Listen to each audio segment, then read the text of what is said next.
Hi, my name is Shari Dunn, and as you all know, I've been doing some short videos digging into some DEI topics that are of interest to me. And now I want to do some interviews with folks from different communities and dig a little deeper with areas that I think are very interesting and important to elevate. I'm joined today by Alexxis Robinson-Woods, who is the Executive Director of Call to Safety. Hi, thank you. I'm glad to be here. Yeah, I'm so glad to have you here today. Now, Alexxis, the reason we wanted to chat was I had called you because one of the things that occurred to me is that we don't see Black cisgendered women and Black trans women in conversation a lot. Yeah, Right? absolutely not. In fact, more times than not, we're paired off against each other in very strange ways. Right, right. And so I thought it was important that we have a little conversation, kind of bridge that gap and talk about some things. And one thing I want to point out from the start is that, you know this, I know this, I hope everybody knows this. Neither I, as a cisgender Black woman, or Alexxis, as a trans woman, speak for everybody, right? Exactly. Very much, that's very clear. Right. Neither one of us today are trying to have a conversation and say this applies to every single person. But it did seem important to be in dialogue. Yeah. There just have been so many things that have been going on lately around trans issues that I wanted to speak to someone from the community. And it was important to me to speak to a woman of color. Yeah. Because it seems to me that there are some complicating factors within the community around race and gender and identity. And I would love to kind of just get your input on that. Yeah. When the first thing that comes to mind when you say that for me is code switching and what that means to me as a trans woman of color, in particularly in queer white spaces and color spaces in particular, and I'm not talking just spaces with other Black folks, and I'm talking to other folks of Asian descent and other things that I have to play this role, so to speak. And what role is that? And unfortunately, it's whatever they seem to see me as. You know, my background is law enforcement, so I'm used to being around the biggest egos, and just sort of going, okay, whatever, and dealing with that. But never having to do what I do as a woman in these places and switching and having to be a different person everywhere I go, because they have expectations on what I'm supposed to be as a Black woman. And then there's a secondary expectation of what I'm supposed to be as a trans woman. Right. And they don't often match with what I'm doing and who I believe myself to be, because we have these public views of what the trans experience is supposed to look like. And what do you think the public thinks the trans, especially the Black trans experience, is supposed to look like? It's fetish. It's a fetish. Most of the folks that I know, and coming out and doing this myself and finding out, most of the attention I got was fetish attention. It was attention from particularly older white men, and it was it's weird to be affirming by something and be completely appalled by it at the same time. That's heavy, yeah. And understanding that it just felt wrong and it felt bad. And then with the amount of violence that happens to Black trans women at the hands of Black men, this having to do with a direct connection to the patriarchal society and what it looks like, and this need to have your foot on somebody's throat. And so when it comes to that, trans women are that stepping stool for that foot. And it's weird because the idea is that even within the culture, I've been told this is a white thing. Yeah, that's very interesting. We talked about this. Yeah. We chatted on the phone about this, and that somehow the expression of trans identity is new and white. And that's the interesting thing about it, because that's the story, and the reality of it is that's absolutely wrong. The reality is, if you look back, and you have to look, because they've erased a lot. I mean, they erase Black history every year, but they've also erased a lot of Black trans history going back to the Fourth Amendment, because there was actually a Black woman that actually testified in front of Congress regarding the Fourth Amendment and actually getting it set. They didn't know she was trans at the time, and when she found out, They put her on a prison camp, and this was 10 years later they found out. Wow. And they put her on a prison camp. She had cancer, and she ended up dying on the chain gang. And this was, but this goes back that far. Okay. Well, and trans identity goes back to ancient times. Oh, it goes even further than that. And if you look at it, there's very few indigenous cultures that didn't have what they classify as in local indigenous cultures two-spirit, and in other cultures it's just a third identity. If you look at India right now, they have this very interesting dynamic where they have some trans women that are actually, they're invited to weddings, they're part of good luck, they're part of future, and then on the other end they're ostracized. Wow. So is this duality, this push-pull that society seems to have with trans identity? Yeah, and that's unfortunately, it makes the reality that I have that. It's like half the time it's welcoming to see me, another half the time I'm having to prove I belong there. You know, talking about belonging in this space, I can't help but reference the Dave Chappelle situation. Yeah. And, you know, one of what he believes is a salient point is that there is white identity within the trans community that trumps trans identity. Do you see what I'm saying? That somehow this is some kind of pecking order and we have to pick where we are on this ladder. I wish that was the case. I really wish that was the case, because that might put me a little bit higher on pecking order somewhere on that. But as it is, no, it's not. Because in fact, I don't get any extra for being trans. In fact, it's the opposite. Because most people already have their implicit bias of what I am presenting as a black male, and then you add another piece to it as my trans identity. Okay, what is she up to? What is she trying to get at? And so it just increases the bias that I get, actually. The level of suspicion. Yeah, suspicion. And particularly within the white community, and within the black community, it's just like, yeah, you're not even part of this. You know, and it goes back and forth. In some black spaces, it's great and it's fine, and I can feel as comfortable as I want. And in other spaces, I am like, okay, why are you looking at me like that? And why do you have such an issue with me? And part of it has to do with, I mean, white society in general, when you're talking about grant applications and things like that, pair off communities of color against each other. So you already have a competition. When you pair off and you have a lot of white queer folks and trans folks saying things like, oh, it's just not it's my civil rights. Well, that's a slap in the face. I'm sorry. If you're a black person, that's going to be a slap in the face, because as a white person to say you don't have civil rights, that's a huge stretch. And then to say that a number of black folks who've been fighting for this, my grandparents and further back than that. So I disagree with that. So I don't get any benefit from being in that space. And I find more racism in those spaces. In fact, and I think I probably deal with more racism than I deal with transphobia. Well, you know, that's very interesting you say that, because I think this is where a point of meeting for cisgendered and trans black women is, right? Because I frequently will tell people race is more salient to me than gender. Oh, yeah. Right? Because race is the thing that comes into the room before I open my mouth, right? Race is the thing that people are reacting to before they know me. Exactly. And so race is this area where we meet and where we have that same experience of it preceding us into spaces. But that does get to the issue of the trans community and how racism and race shows up in the trans community. In other words, liberation for one, to me, is liberation for all. Yeah. So I want liberation for trans identities, LGBTQ, Hispanic, Asian, Black, all differently able. I want liberation for all identities, right? Yes. But we're not all similarly situated. And that seems to be a difficult conversation to have. It's a very difficult conversation. Part of it has to do with, I think, like you were saying, people are going to notice 2 miles away that I'm a black woman. It's going to take a little bit more to get to the trans part. And so because of that, that's why I always tell folks, there's no way I'm getting any benefit from this in white community.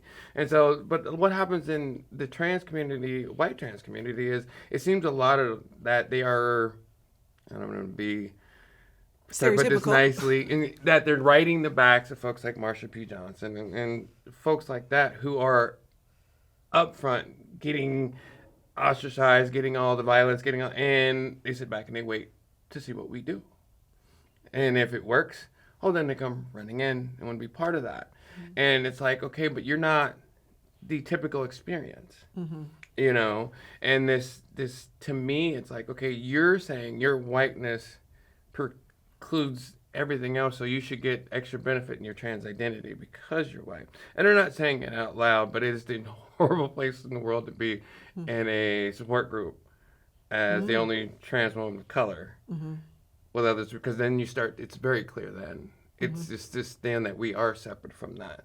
And somehow we are the problem with the trans identity.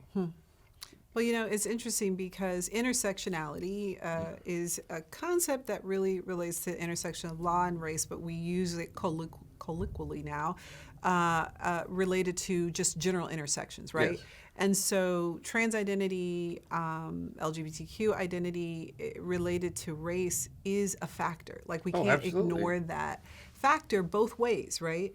That clearly being a trans woman is to be a marginalized person, but being white is to have access to things that someone who is not does not, right? Exactly. And so it's this uneasy kind of balance. Yep. But it does seem to be a bit of a red herring to pit communities against each other. Well, when the white male patriarchy benefits from that, you're going to keep finding ways for that to happen. And so as long as that's the case, as long as the idea, I was told once by someone that trans women, black trans women and black cishet women are actually in competition. I was like, okay, that doesn't make any sense. And the belief was that black trans women are trying to join a fight that black cis women have been fighting forever. And it's like, we're trying to support each other in the fight. And we're not saying our fight is more important than yours. In fact, it's the same one. You know, it's just a level of finding a level of acceptance and existing in this world as equal, not as better. And it's a frustrating thing to be in that and not know how I'm going to be viewed when that happens, when I walk into that room. You know, I should feel more comfortable walking in this room with all black people. Should. Right, right. You know, I love that the way you say that is about support. Yeah. Right? One of the things that I think is interesting is it gets complicated in talking about our experience because it seems that people are nervous to say, oh, I want to talk about my experience because if I say it this way, then I'm going to be anti-trans. Yes. But I think it's fine to say that I don't know what it means to be raised as, I'm going to say it like, I don't know the experience of a white woman. Yeah. I mean, I'm a woman, but I have no idea what the life experience would be to be raised white. I cannot even quite get my head around that. I don't know what that would mean. I don't know how that would look. I don't know what it means to be a Hispanic woman. I don't have the same access of what it means to be a trans woman. And we meet at this intersectionality, at this intersection, but we bring the roads we travel to get there. Exactly. Is that a good way to talk about that? No, that's exactly what that is. And we have to be willing to actually meet at that road and talk about those places, though, and not be offended when you say, I don't understand you. That's not an offensive statement. And the problem is, I know I want to be accepted, but if I get in my own head and you don't accept this because you did it, but let me roll back. Maybe you don't know. You don't have an experience. You didn't grow up with anybody like me. You weren't brought up with anybody. And sure, don't talk about it outside of spaces unless you know somebody who is trans. And so that intersection is highly important because that's where we find the commonalities. That's where we find the things we can actively supporting and then learn about each other and learn about. And a lot of what the black trans identity is not being able to express who and what we are in a way that's not fetishizing and it doesn't view us in a certain way. We're not all Janet Mock, who's awesome. We're not all the Vernon Cox, who's awesome. We are somewhere in the middle. You know, we get up every day like everybody else. We go to a job like everybody else. But unfortunately, we have to deal with multiple intersections of how the world views us when we go to work every day. And how can we have better conversations as cisgendered women and trans women together? And do we even need those designations? Do we just, I feel, this is my personal opinion, I feel that not using your trans designation devalues your experience to me, but I could be wrong. I don't know. No, I agree with you completely on that because it is the makeup of what I am. And so to not say that part to me, I'm happy about that, because I don't get to be me if I'm not transgender. Right. I don't get to be me at all. And so that to me, that's valuable, and that's great for me. And that part allowed me to learn a lot about myself, and has actually carried over and allowed me to continue and do the work that I do and stuff that I do. But it has to be part of my story. I actually have a tattoo with a trans symbol on my arm to remind myself, regardless of what anybody sees, this is me. Right, right. And it is a story. It is part of how I got here. Because without those experiences, without that, then what am I? I might only last 7 years of my life. Right. What happened to the previous 40? Yeah. Oh, that's very interesting dynamic. Yeah. How do you integrate that? Right. How do you? And that is a trans experience. Yeah. And I think that as long as it's not used to denigrate people, then to acknowledge that I'm cisgendered and I can only talk about from that experience. I think to our community, as Black community in particular, we have a great duality, right? We, on the one hand, know people who are gay. We've known people who are trans. We have a history of women who, who present as trans men in our community, and yet we just don't say it out loud. Yeah. What is that, and how can we break that? I think part of that is not wanting to have another reason to be looked down upon. And in some spaces, those descriptions are. It's respectability politics or something. I don't want another reason for you to look down upon me. I don't want another reason for you to have an issue with me. I don't want another reason for you to come up with something. And it's like, okay, if I can just be, because I already feel like just being Black, that's going to bring in it with enough negativity as it is. If I don't have to bring the trans identity into it to avoid further, then I'm going to. And I think that's part of the overall Black experience. I mean, I knew folks, and like you said, never talked about it. Didn't even know about it. Didn't even understand it because it was never talked about. But I look back, when I started transition, I look back when I was a kid, like, wait a minute. I didn't know some folks that were that. Right. But it wasn't part of the conversation. Right. I think many of us, when we look back, I know growing up, our neighbor would, what they called at the time, cross-dress, right? And so it's like, if you just interrogate your history or your family, trans people have always been in our story, but somehow the naming and the coming out front has just freaked some people out. And I think that's part of it, because it was comfortable to some people as long as it wasn't the narrative, as long as it wasn't part of the narrative. And I think to some people, it's also a negative part of the narrative, which is another reason why they didn't want it to be out front and want us to be out front. And we're not a negative part of the narrative, but some folks struggle with that. Or racism is already an issue. We don't need you to bring other issues to it. No, the issues are there for me. Well, and I think you referenced this earlier, patriarchy and toxic masculinity and its intersection with Black men. And then what does that mean for trans women on their journey, right? Because we are so rooted in real negative elements of patriarchy and toxic masculinity. And that, I have a background in law enforcement, so I've been around the most macho cops on the planet and their egos and what goes on with that. And to me, I look at it as I was fed 40 years of what people thought I was. And so that meant I didn't present feminine. I didn't present that as macho as I could when I presented male. And so that's how I was treated. But I wasn't that. And the reality is, I learned how men truly see women as women, and they didn't know. Because they didn't know what I was. I didn't even know what I was at the time.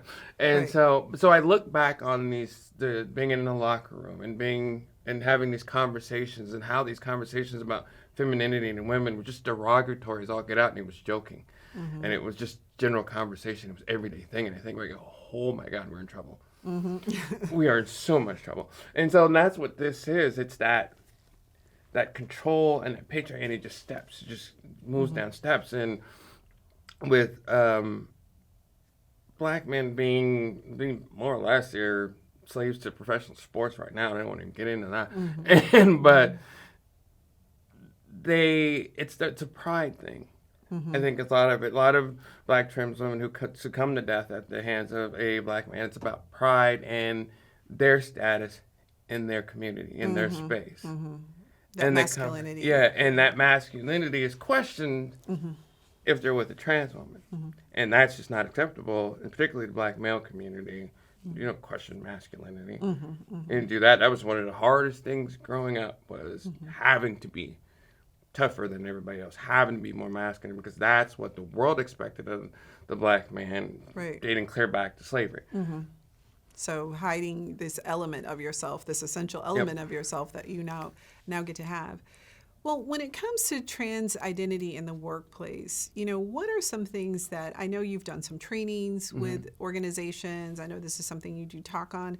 What is it that you think employers or people should know? How should they approach or better approach issues of trans identity in the workplace? I was speaking at PSU once, and they were talking, and there was a bunch of business folks who were there, and they were asking the same question. And the interesting thing was, I explained to one, because one gentleman claimed they had 240 some odd people, and there was nobody on his staff that presented non-binary or trans. And I looked right back at him. I'm like, that is absolutely false. He said, why is that? I said, because they're not going to tell you that they are. Why would they tell you? Do you have anything giving them any reason to feel comfortable being who they are in your business? Right. That's one of the major things that I think most people do. Folks need to feel like they are welcome there. Even so simple, and I have to point this out, I love the bathroom signs here saying, whatever, just wash your hands. That right there is a hugely positive piece, just making the space inviting. Right. That right there was one of the, and so I was fine from the second I got here after seeing that on the door. That was cool. And we're at the AV department. Exactly. Just to make that clear. That's a huge thing when you're talking about a technical space that's generally presented by white males, but this was on the door. And so I could relax and be a little bit more comfortable in this interview because I saw that. Those are the kind of things in workplaces that have to be important. Because right now, we're like pushback in Portland Public Schools about making gender neutral bathrooms. Right. And saying that. It's like, okay, how difficult is that? Changing a sign to make folks feel comfortable being here. That's the simplest start. Because trying to get to wrap their head around and saying they understand that person, that's years away. Right. You mentioned this non-binary, right? And it's an interesting conversation because this conversation comes up when I'm doing my work with organizations. There are, inevitably a lot of younger folks usually who really question the binary, who question our conversation around binary. In other words, I think intellectually we could understand that race is a made-up concept. Right? Intellectually, it does not exist. It's a social construct that we live by, but it has real-world consequences. Oh yes, absolutely. It's the same to me when I try to talk to people about the gender binary. Yes. The gender binary, yes, there are, as someone said, plumbing differences, but most of the things we think of are male or female are social constructs. Yes, pretty much. It's just roles. Yeah, there's roles, right? Ideas. Right, and so that it's true. It's totally true that the binary is a fiction. However, it does still have real world consequences. Yes. So how do we address those consequences but make room for the non-binary? And that's going to be an ongoing question. Because as we move forward, and like you said, the younger generation is moving towards separating themselves from any kind of, and I like that idea because it also gets us out of that role. When you're talking about a woman's supposed to do this and a man's supposed to do this, and it's like, okay, now I can do all of that. Because based on the gender expectations, instance, my grandmother taught me to cook as young as I was 6 years old. I was presenting a male. That had nothing to do with my gender. I can do it. And so that question, as we move, as the generations move and they get more understanding, I think it'll be easier answered as the folks start to identify that and move away from that. And I think folks start to be okay with what they don't understand. Most folks, I don't want to change it because I don't understand it. No, you don't have to understand it for it to be legit, for it to be real. You know what? This is so interesting because one of the things I tell people is, yes, the modern workplace is more complex in the sense that you have people bringing different identities, and it does require you to be awake Yes. Right? In other words, if everybody looks just like you and everybody talks like you and everybody's like you can kind of autopilot Yep. through a day. But if you have a diversity of people, races, sexual orientations, backgrounds, identities, you have to be alert, Yep. right? You have to be awake. And this, people talk about woke as a pejorative, but what I say to people is, who wants you to be asleep? Exactly. That's the question you need Exactly. to ask. Who wants you to sleepwalk through your day, Yep. where you don't acknowledge difference, where you don't make space for people to be who they are? What's the value in being asleep throughout the day? Exactly. That would be my question to them directly. Why would you be okay with being asleep throughout the day? Is Right. that how you want to get through this world? Right. Is that okay for you? And yeah, that statement. And I look at some people who claim to be that, be woke and whatnot, and that's always an interesting statement, because one of the bigger things right now is, oh, we want to get DEI work on our job, and so every public entity on the planet has a DEI this and DEI that. I'm like, you folks have no idea what you're doing. And so, and it's part of that. It's the lip service part of it that they have to get away from. If you're going to accept the fact what you don't understand, and accept the fact that in the workplace, you have to start acknowledging you don't know anything about the people that work for you, because they're not going to be willing to tell you what's going to cause them harm. If you're not open to that and you're not aware to that, they're not going to do that. Now, in my case, yeah, I didn't understand what it would be like to be a supervisor as a black woman and a supervisor as a trans woman, and then having folks who have never been supervised by either. Yeah.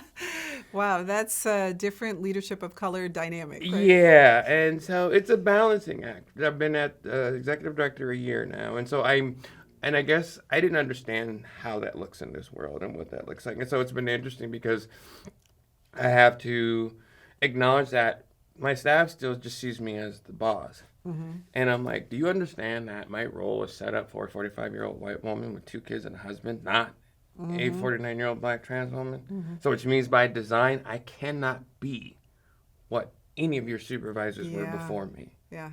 And this But- is here's another intersection, Yep. right? We share so much commonality. This issue has been identified by a Building Movement project around leaders of color, and specifically focusing on black women, the difficulties of leading in nonprofit spaces. Yep. Right. And it just, and the questioning behind it, and then even in spaces where I'm dealing with the political end of it, and it's just frustrating as hell. The politics. And how, and having to question, okay, are you listening to me, or are you just looking at me? And it wasn't something I thought about in my previous presentation. I mean, when you present mail, and especially if you're a cop or you're working in court, people are going to listen to you. Right, right. Now, even in this role, I still question sometimes, are you even listening to me? Wow. That is an interesting insight, right?